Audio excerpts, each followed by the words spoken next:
Welcome to Livestream and welcome to eTurbo News. From now on, selected articles on eTurbo News can also be read. They are automatically converted to an audio file that is available on the article original content on eTurbo News and also here on Livestream. Enjoy.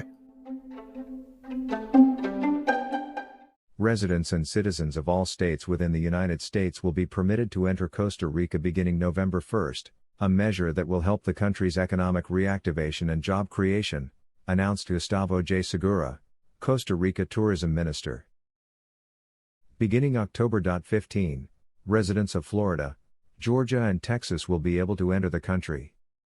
According to data from the Ministry of National Planning and Economic Policy, MyPlan, calculated based on the input-output matrix, allowing the entry of citizens and residents of all states within the United States could generate USD $1.5 billion in foreign currency for Costa Rica, which equals 2.5 points of the gross domestic product, GDP, and about 80,000 jobs for the year 2021.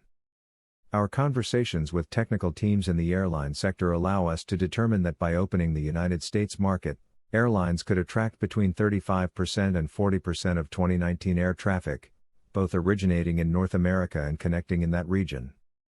This will allow us to reactivate tourism so that companies can work, at least, above the equilibrium point during the high season, which runs from November 2020 to May 2021. A tourist visiting the country activates a series of productive chains, such as agriculture, fishing, commerce, transport, tourism guides, hotels, restaurants, operators, artisans, and in looking that, we must focus to continue with the reactivation, safeguarding sanitary measures against COVID-19, explained Gustavo J. Segura, Costa Rica Tourism Minister. Since September 1, residents of New York, New Jersey, New Hampshire, Vermont, Maine, Connecticut, Maryland, Virginia and the District of Columbia have been allowed to enter the country, and Massachusetts, Pennsylvania and Colorado had previously been announced. The states of Washington, Oregon, Wyoming, Arizona, New Mexico, Michigan and Rhode Island were permitted as of September 15, and residents of California and Ohio, as of October 1. Before the pandemic, the North American market brought 1.6 million tourists to Costa Rican soil, with an average stay of 12 days and a daily expense of US $170 per person.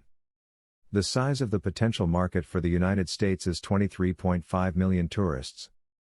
Entry requirements: residents and citizens of the United States of America who wish to visit Costa Rica must meet 3 requirements.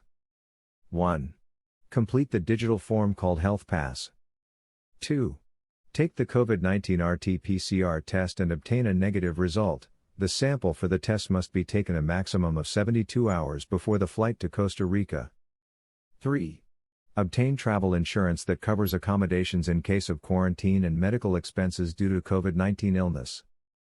Travel insurance is mandatory and can be purchased from an international or Costa Rican insurers. Beginning November 1, 2020, it will no longer be necessary to present proof of U.S. residency, as all states will be allowed to enter.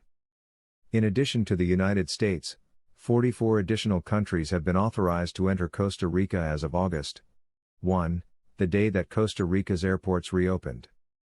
To date, approximately 6,000 tourists have entered the country, all complying with strict protocols, and none of whom have been reported as carriers or infected with COVID-19. To reactivate employment, international tourism is a tool with a low epidemiological risk, said the Costa Rica Tourism Minister.